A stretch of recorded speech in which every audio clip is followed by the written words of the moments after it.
Welcome to the England Rugby Pod.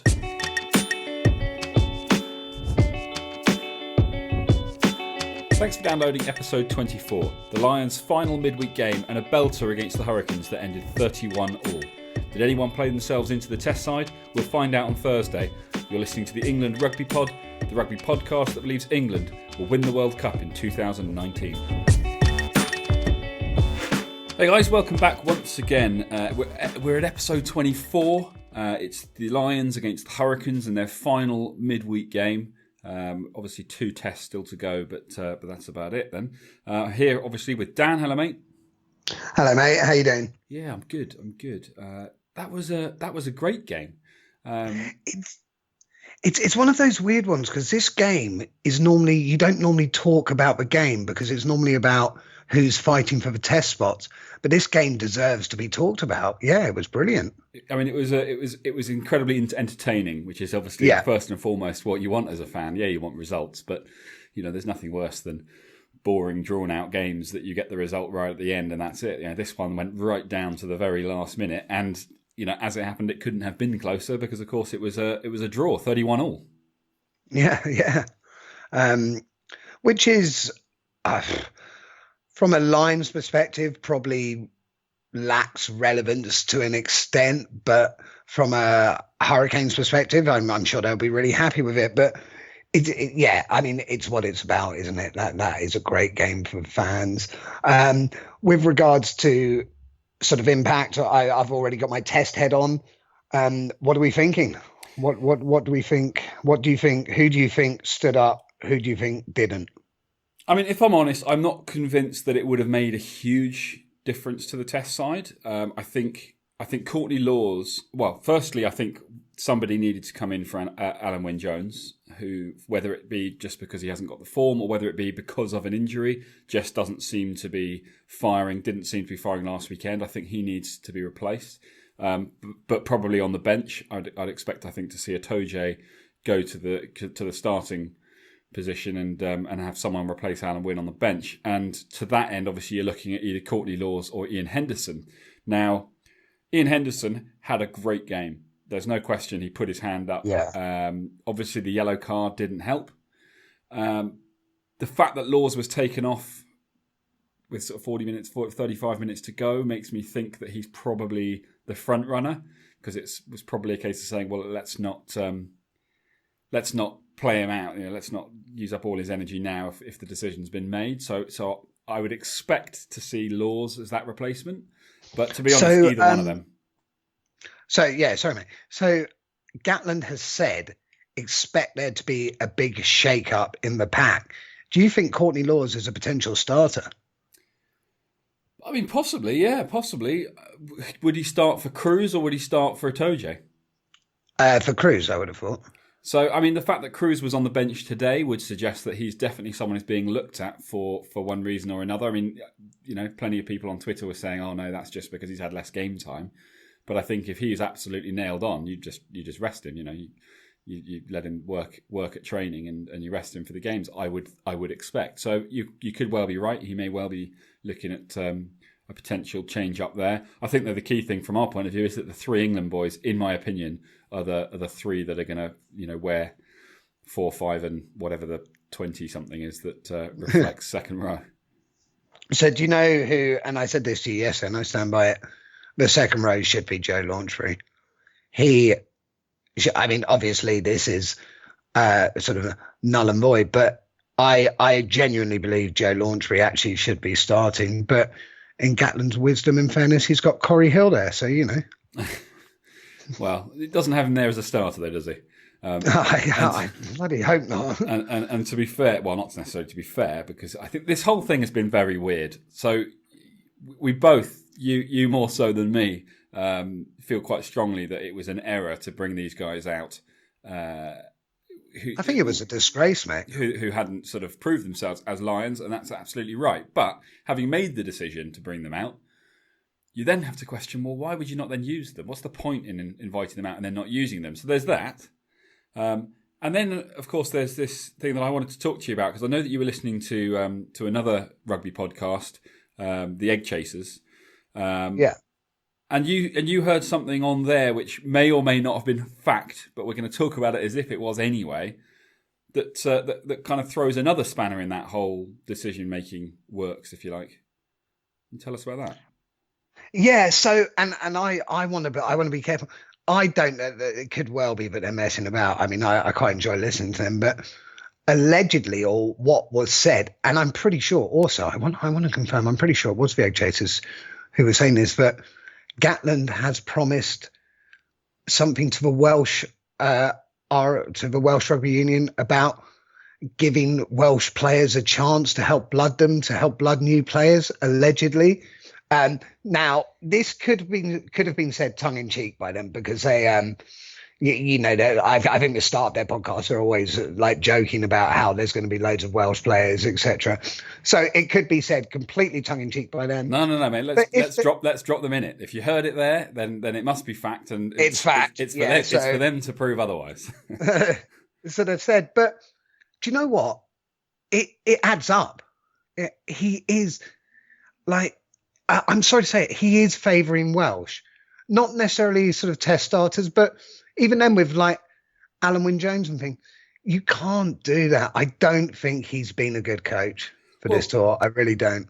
You made an interesting point, and you were quite right to do so when we spoke earlier, and you said that Corey Hill was training with the Lions, 2 months ago or whenever it was, when they were in, whether it was Wales or Ireland, I'm not sure which, and he was there training with them, which does make you start to think, well, hang on, was this all pre-planned? And if it was, then that's even worse. Of course it was. Because you're kind of going, well, hang on a second, there was plenty of time to invite the best alternative out to New Zealand without having to worry about jet lag and whatever other reasons he had. So yeah, it's a bit outrageous. But look, I said it last time and I said again, we don't obviously want to dwell on that. The decision was made. We're not particularly happy about it, but it is what it is. And those guys are in fact now being sent home post this last midweek game anyway, which is so that's even more ridiculous. It is. You're right, but it's but he's done it, and off they're going to go, and that will be the end of that. Obviously, there's more important things to worry about for us as fans and for all the Lions fans out there, but also for Warren Gatlin, because he needs to get it right, because this is last chance saloon now. If he wants to keep the tour alive, they have to win on Saturday. Just going back to what you asked me, did I feel like there was anybody that stepped up, that kind of put their hands in the air, and I mentioned Courtney Laws, and I think that probably will happen. But if, like you say, there's an expectation of a lot of shake-up in the pack, I'm guessing Sam Warburton is probably looking likely as a test starter now. But also looking at today's game, there was a lot of aggression from the likes of CJ Stander. Justin Tipperick had a great game. So there are guys in there who knows? He surprised us last time. He may well do it again. What do you think? Do you have any expectations off the back of today's game? So I think a lot of the players who stood up are probably players who aren't going to make it anyway. Like you say, Tipperick, I think, had a great game, and I think he'd do us proud in the jersey. But I just don't think they'll go down that route. But like you say, it was a surprise selection last time. I think Warburton will start. I think it might be Warburton, Faletau, Lomani as the starting with O'Brien on the bench. It's a tough one. Looking at others, like we say, but like people who I thought, like Dan Biggar, I really like that guy now. I used to find him a bit annoying, but actually, as a Lion, I think he's been a brilliant Lion. Like he's a tough lad as well. He's brave. Yeah, definitely put his body on the line on more than one occasion, didn't he? He gets involved, and I never considered him as a match day 23. But when we spoke at half time, and you said, well, actually, if you're starting Farrell at 10, why would you not have him there instead of Sexton? I hadn't even considered it, but now you've said it, I kind of agree with you, mate. Well, I actually think, yeah, that makes sense to me. Well, the thing is I'll reiterate the conversation that you and I had. The thing is that Farrell and Sexton, as fly halves, are very similar. So if Farrell is your first choice, then really bringing Sexton on doesn't offer anything new. It just offers someone else to do the same job. Whereas Dan Biggar perhaps offers something different, depending on what's happening in the game and whether you're looking to mix things up. Now, obviously, as I said to you at the time as well, it does a lot does depend on what happens to Farrell, because if the plan is to move Farrell to 12, then effectively the change you're looking to make is in the centres. And the best way to do that is actually to move Farrell into the centres and bring Sexton on to do the Farrell role at 10. So it does kind of depend on the kind of the game plan. But I think on that, if the game plan is you want to change things up at 10, then Sexton for me is not your man. Dan Biggar is. Yeah, and I see that. My only issue with that is what if, so say for example, they went the same lineup as last week. If Farrell got injured in the second minute, you'd probably want Sexton instead of Biggar. But actually, I say that, like Biggar, he's really grown on me. I think he had a really good game. And like you say, it's going to be really interesting to see what they do in that centre spot, because T.O. and Jonathan Davies both had really good games. And I think Jonathan Davies, you have to play. I think that's the problem that JJ has, is that I think he's trying to break up a partnership that's looking pretty strong at the moment, and I'm not sure you necessarily put a centre, particularly if you've got Farrell and Sexton on the bench. Farrell with Sexton on the bench, I'm not sure you pick a centre to join them. So I think JJ, unfortunately, could have the game of his life and probably just misses out. We may see him in the third test. It all depends, obviously, on what happens on Saturday. But I think, he misses out. What are your thoughts on George North? Because, of course, he's a player that Warren Gatlin desperately wants to have a good game as a winger. Because I think that Gatlin desperately wants to select him, but just hasn't been able to because the form simply hasn't been there. What are your thoughts based on today and what you think might happen? So I think, George North, really, you could tell he wanted it today. I felt a bit sorry for him because he had to change position for the team. But do you know what? He didn't sulk. He got on with it. I think you change Halfpenny from the bench. Halfpenny, and actually I'm going back on what I said before the last test where you said to me, what's the point having him there? And I was like, no, he had stability. And actually I turned out to be wrong there. So I think you change Halfpenny. And who do you change it with? George North, Jack Nowell? He'd probably go North, I think. JJ's another potential. If you're making that change based on form and what they can bring to the table, and I'm talking current form, not some fairy tale, he was amazing in 2013 form, which we seem to be hearing a lot about, then I would actually probably go Jack Nowell, because 100%. I think he offers more as a finisher than George North does. I think George North's one of those guys where if you give him the ball in the perfect position at the perfect time, he breaks 8 tackles and he scores a wonder try and everyone's like, wow, he's the best winger in the world. But he hasn't done anything or even looked like doing anything like that all tour. So for me, it's a massive risk. And because he hasn't done it, bringing him on as an impact player, you've got nothing to back that decision up. There's no proof that that's something he's going to do. He did it once upon a time. He hasn't done it, for a long time since. So that doesn't mean to say I don't think it will happen. I think he's probably got quite a good shout of making the bench. But my gut is telling me that there won't be a change back 3. No, I don't think. I think the starting back 3 might stay the same. But I would like to see Jack Nowell on the bench, because he will just come on and he will be all over the place. Yeah. And if you're chasing the game, I think I agree with you. Based on form, I think he adds more than North. I mean, the one thing that was interesting, so Will Greenwood was saying during the game that the thing about Jack Nowell playing at 15 is that because he's so kind of keen and because he gets involved in so much of what's going on the pitch, he's often out of position.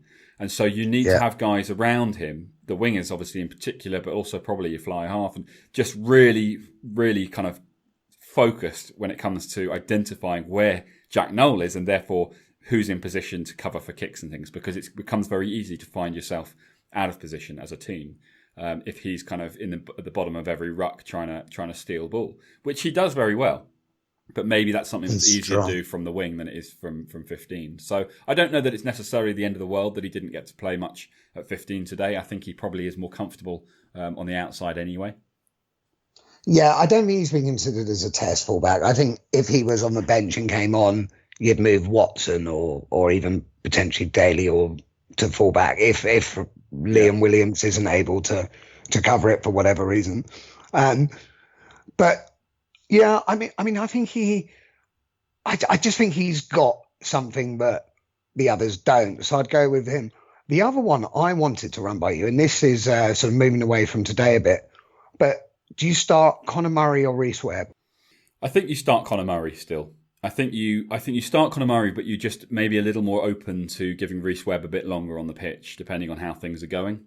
I think Conor Murray offers the stability that you're so fond of, which I think is needed. He's quite a kind of clinical tactician. I don't know. Tactician. Sounds right to me, mate. Whatever. Go with it. Sounds really intelligent. So that's yeah. yeah. So it's probably wrong. I think you start with him, and yeah, you just keep your eyes open and you're just ready to make the change sooner rather than later if you're looking to inject something a little bit different. I think that's probably where they went wrong last weekend. Was just they brought Conor Murray off a little bit too late, I think, and Reece Webb. Easy in hindsight, because Reece Webb obviously went reasonably well and scored that try. So who's to say that he would have kept that going for longer? But yeah, that would be where my head is at the moment, based on what happened last weekend. So I think you still stick with the two of them, and I think that in the same order. But yeah, just look to perhaps bring them on a bit sooner. I mean, I think that Saturday, we've discussed it at length. I think we discussed it on the last podcast. It's been discussed all over Twitter. It's practically started a Twitter war. One of the things that I said was, look, the Lions made a lot of errors in that game on Saturday. You know, there were opportunities that, one, there were opportunities that they should have finished that they didn't, and two, there were opportunities that they kind of gifted to the All Blacks. You know, if you look at the All Blacks tries, I think did they score 3 or 4? 3. 3 tries, right? Yes, you're right. So 3 tries. 2 of those tries, the first of those tries came off the back of the Lions basically being half asleep. You know, 2 quick passes out to the hooker on the wing, and he had no one anywhere near him. He was able to kind of jog it in and touch it down. It's a great finish, though, wasn't it? A great pickup. It was a great pickup, and you know, let's not talk about the fact that it was a forward pass by about 2 metres. But nevertheless, you know, he should have been covered, and he wasn't. So, you know, that's one that any other day you'd think that's not going to happen. The second one was they cleared their lines. You know, they were practically on their own try line. They cleared their lines. Liam Williams just took his eye off the ball at the last minute. It went straight through his hands. It got the perfect bounce. And I think it was, who was chasing the kick, was at full pace. The ball just landed, I mean, his gift wrap landed straight in his hands with no one between him and the try line. Who's not scoring that? And this is not to take anything away from the All Blacks, but, you know, Lions have now gifted 14 points. The third try, and their only other try, of course, came from that scrum, which it was a great try, really well worked, really good scrum, you know, all ticks for the All Blacks for the try. However, at no other point during that game were the Lions dominated that heavily in the scrum. So there's no real reason why that should have happened on that occasion. So you've got to think, well, what went wrong, you know, on that one occasion? It's not like was that targeted by New Zealand? I don't know.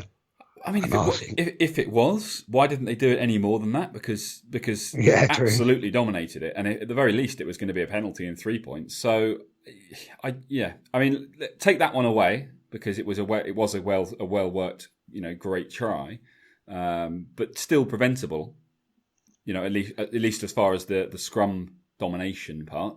You know, if you take away those 3 tries, what's left? And I know that this could be said, and this is where you're a brave man. You got a lot of abuse on Twitter from that. Most of it was me just signing on under different names, but you know. Yeah, I mean, I know that's not true because I don't think you know what Twitter is. But if you did, you probably would have done. But nevertheless, I think the thing is, people got all, you know, we can all play that game, and what if this and what if that, and I totally get that. I get what people are saying. My point wasn't to sort of say, look, the All Blacks shouldn't have won because the Lions shouldn't have done this and shouldn't have done that. It was to say, look, going into test number 2, these guys are not unbeatable. You know, you can clearly identify 3 opportunities that were easily preventable from a Lions defensive point of view, and about 3 opportunities that were easily kind of convertible, if you like, from a Lions attacking point of view, where they just didn't quite have that, you know, they needed to give that 5% extra. They needed 2 options off the shoulder for the offloads. Just it was like there'd be 3 or 4 great offloads in a row, a lovely break, and then that final one, it would just be that someone would throw the ball away or fumble it and knock it on, or just at that last minute. So you kind of think if you clean that up and you clean up the defence just a little bit, 5%, suddenly that game has a whole different look to it. Now, obviously, the All Blacks can do the same thing, but the Lions can't control the All Blacks' kind of self-imposed mistakes. They can only control their own. So I just think a Lions team that's firing against that All Blacks performance on Saturday, Lions win, and therefore Lions, the All Blacks are beatable, and therefore this coming Saturday's game is by no means already kind of written in stone. So great opportunity, and I'm going to choose to stay positive, and I think the Lions can and will do it. So I like it, and I've got a few points which are all completely random of each other, and probably random of what we've just saying. But the first thing, which I forgot to mention when we were talking about Conor Murray and Reece Webb, if I'm Conor Murray, I'm hating Gatland at the moment. Gatland's like, oh, you guys are trying to hurt Conor, like you're trying to give him boo-boos. Conor Murray must be like, what are you doing to me? You're making me look like a complete pussy. Just shut up. Let me get on with it. So firstly, I don't know what Gatland's agenda was there, but I don't know what he achieved there. I think maybe he's trying to do what Eddie Jones does. He's just doing it really badly. Yeah, he's just not Eddie Jones. Distract from the team's performance by trying to do something else, and it didn't work. Yeah, and the second thing I wanted to do, I don't know if you heard about this, but Ione, you were talking about. So his family, there was some random Lions fan who had nowhere to stay. His family took this Lions fan in, and he obviously didn't know where he was staying. And then Ione turns up because he still lives in the family home. And he's like, what the hell? So Ione and his family have just taken in some random Lions fan to put him up so he's got a place to stay. What a legend. Nice. I mean, that is clearly a Kiwi thing. Because I can remember on my gap year, which is going back quite a while now, probably getting on for about 16 years. But I can remember Matt and I rocking up in Auckland, going and meeting a friend at a bar somewhere in town. We got drunk, came to the end of the night, everyone was going home, and we were like, well, hold on, we don't know where we're staying. We assumed we were staying with this friend. Turns out that wasn't an option. So we were stuck in the middle of Auckland with nowhere to stay. And so we just kind of walked out of the bar and just said, hey, we just shouted, obviously drunkenly, hey, a couple of English boys looking for somewhere to stay. Does anyone have a spare bed? And these 3 girls came over and said, yeah, you can stay with us. That was us sorted for the night. Is there more to that story? Maybe, but not for this podcast. No, nice. We'll take that off air. Yeah, it is. It's the Kiwis know how to host, and it's they're good people. But do you know who I'm actually, and again going on a bit of a tangent, do you know who I'm hating at the moment? Kieran Reid. Who the hell is out for 2 months and plays that well? Yeah, and then at the end is so humble, so articulate about it. There gets a point where somebody just becomes too good at life, where it becomes annoying.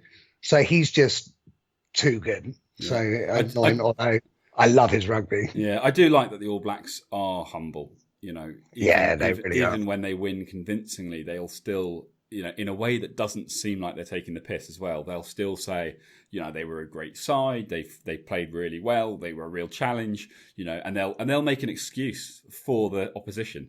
Whereas you play the Aussies, and if they win, they'll rub it in as quickly and as violently as possible. So it's nice to see. It's been a good tour. I have to say though, my biggest thing as the England Rugby Pod is I do feel like since the tour began, I feel more confident in England's ability to beat New Zealand when the time comes than I did before the tour started. Yes, they're brilliant, and they absolutely are brilliant. We've got to give them credit. They are incredible rugby players, but I mean they're no Yui Barbars, but they're still like an amazing team. But they are beatable, and I think England can do it. Well, I mean, and we will find out, but and hopefully the Lions. Well, yeah, exactly. We've got that. That's what we're here for. So yeah, we'll have plenty of time to talk about what England are going to do to the All Blacks when the time comes. But yeah, no, let's get back on track. So just going to what you just said about Conor Murray and the targeting his leg. So this is another little Twitter thing that I noticed. So that, as you say, all this stuff, people up in arms. To be fair, just as many people talking about how ridiculous it is to be complaining so much about it, and I side totally with them. So a couple of people put stuff on Twitter. I've retweeted it if you want to have a look. The video of the incident and saying how awful it was that he, and people are talking about his standing leg. The guy's got the ball out the back. He's looking to, box kick it, clear his lines. As a result, he has one leg on the ground and one leg trying to kick the ball. Because he's got his back to Kano, wasn't it? I think it was, yeah. He's obviously not going to get the ball. But this is rugby. You don't have to get the ball. You can tackle the player who's holding the ball. So, of course, he's going to go for the guy's legs because that's how we're taught to tackle. But there is only one leg on the pitch. The other one's in the air. So I don't really understand. I get, that it could have been a really nasty injury. Really nasty injuries can happen in rugby.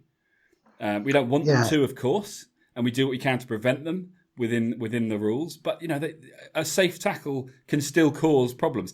I don't think there's any question that he wasn't targeting his. He was targeting the player to bring him down before he connected with the kick in order to make sure that he didn't successfully make the kick. This has angered you. Well, it's not really angered me so much. It's just I just don't understand why it's been made into a big deal. Like, this is rugby. It's a physical game. These things happen. I guess it's added to the fact that there was an incident in today's game where George North had the ball. Penalty was given to the All Blacks. They wanted to go quickly. North, as we see from every player in every team, held onto the ball to prevent them from getting away a quick penno.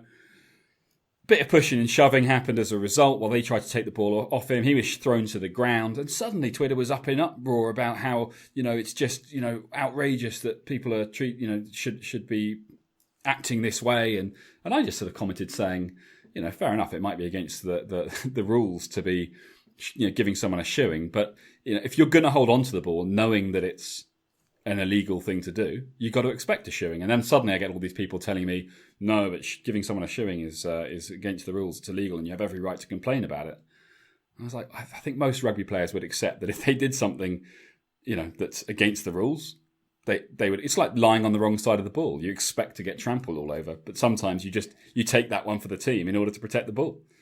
Yeah, exactly. I mean, there's a danger. I mean, it's not there yet because obviously, like, player welfare is huge at the moment, and that's important. That genuinely is important. You can't ruin people's careers, but it's a physical game. I mean, look at bloody Ben Teo. Every time he runs into someone, there's a chance he's ending their career. But that's the game. Yeah, exactly. So I think, sometimes you just need to just get on with it and play. But here's the thing: all this is going on. The only people not complaining are the players. Yeah.